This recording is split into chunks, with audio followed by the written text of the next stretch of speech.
মাদ্রাসা service commission 2010 সালে group ডিতে একটা নিয়োগের পরীক্ষার জন্য ফর্ম ফিল আপ হয়েছিল এবং পরীক্ষা হয়েছিল 2011 সালে। সেই পরীক্ষা হাইকোর্টের রায় আবার নতুন করে নেওয়া হচ্ছে। তার মধ্যে প্রায় যে একটা ঘোষণা করেছে নতুন তাতে বলা হয়েছে যে পশ্চিমবঙ্গের মাদ্রাসা সার্ভিস কমিশন দ্বারা আয়োজিত first SLST NT group D 28/11/2000 তারিখে অনুষ্ঠিত প্রিলিমিনারি স্ক্রিনিং টেস্ট এ যে 73,978 জন প্রার্থী যোগ্যতা অর্জন করা সত্ত্বেও 29/5/2011 তারিখের লিখিত পরীক্ষা দিতে পারেননি, তাদের নাম ও রেজিস্ট্রেশন নাম্বার পশ্চিমবঙ্গ মাদ্রাসা সার্ভিস কমিশন এর ওয়েবসাইটে www.wbmsc.com এ দেওয়া আছে।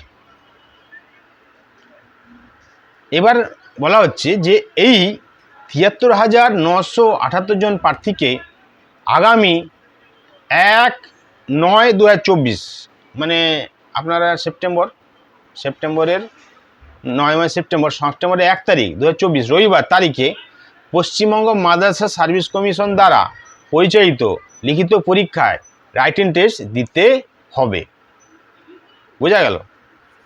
মানে 2010-এ যারা পরীক্ষায় জন্য ফর্ম ফিল আপ করেছিলেন কিন্তু পরীক্ষায় বসেননি, তাদের প্রায় 73,978 জনকে আবার পুনরায় পরীক্ষা দিতে হবে এবং সেই পরীক্ষাটা হবে এই 2024 সালেরই সেপ্টেম্বর মাসের 1 তারিখে। আচ্ছা, এই সকল প্রক্রিয়া সম্পন্ন করার জন্য এই 73,928 জন প্রার্থীকে পশ্চিমবঙ্গ মাদ্রাসা সার্ভিস কমিশন এর ওয়েবসাইট www.wbmsc.com এ অনলাইন আপডেট পোর্টালে ফার্স্ট SLST গ্রুপ ডি নিজের রেজিস্ট্রেশন নাম্বার, তারপরে হচ্ছে ইংরেজি জন্ম তারিখ দিয়ে লগ ইন করে নিম্নলিখিত ব্যক্তিবর্গ বিবরণী আপডেট করতে হবে। কি কি আছে, কি কি আপডেট করতে হবে?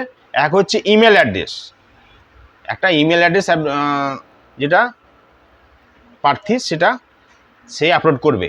তারপরে হচ্ছে মোবাইল নাম্বার, তারপরে আপলোড করতে হবে হোয়াটসঅ্যাপ নাম্বার, তারপরে আধার কার্ড নাম্বার, তারপরে যোগাযোগের জন্য বর্তমান যে ঠিকানা সেটা, এবং আধার কার্ড জেপিজি ফর্মে 500 কিবির মধ্যে একটা আপলোড করতে হবে। আধার কার্ডের যে ছবি সেটা ওই স্ক্যান করে 500 কিবির মধ্যে এটা আপলোড করে দিতে হবে। এইগুলো আপলোড করলে এই তথ্যগুলো আপলোড চাইছে। তবে আগে ডেট ছিল কত? লাস্ট ডেট ছিল 15 আগস্ট বৃহস্পতিবার। সেটা কিন্তু 9 তারিখে যে আবার 9 তারিখে নতুন যে একটা নোটিশ দিয়েছে মাদ্রাসা সার্ভিস কমিশন সেই নোটিশে বলেছে সেটা 25 তারিখ পর্যন্ত বাড়ানো হলো। 25শে সেপ্টেম্বর পর্যন্ত 25শে আগস্ট পর্যন্ত বাড়ানো হলো। 25শে আগস্ট পর্যন্ত ফর্মে যে নাম্বার আপলোড করা যাবে।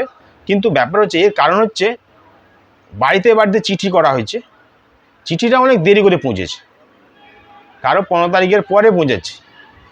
সেই কারণে ডেটটা বাড়ানো হয়েছে যে আপডেট করতে হবে। সেই আপডেটগুলো 25 আগস্টের মধ্যে করতে হবে।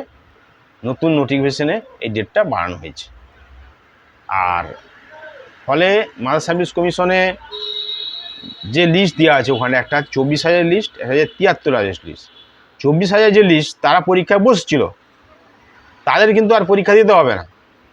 কিন্তু 73,000 ফর্ম ফিল আপ করেছিল কিন্তু পরীক্ষা বসেনি, তাদের পরীক্ষাটা দিতে হবে। তাহলে